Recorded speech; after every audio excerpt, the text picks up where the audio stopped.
बच्चों, आज हम आपको एक प्यासे कौवे की कहानी सुनाएंगे। एक दफा का जिक्र है कि एक कौवा बहुत प्यासा था। वो बहुत तलाश करने के बाद एक घड़े के पास जा पहुंचा जिसमें थोड़ा सा पानी था, लेकिन घड़े में पानी नीचे था और कौवा इसको पी नहीं सकता था। कौवा बहुत परेशान हुआ।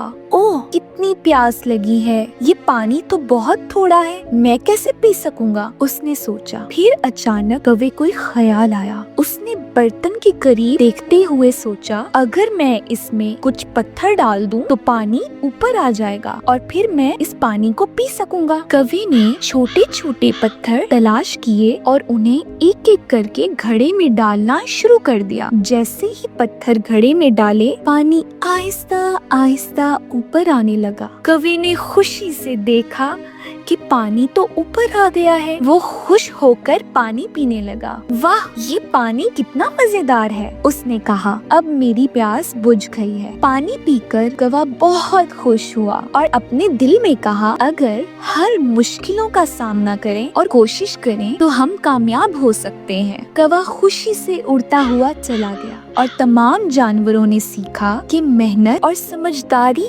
से हर मुश्किल हल की जा सकती है।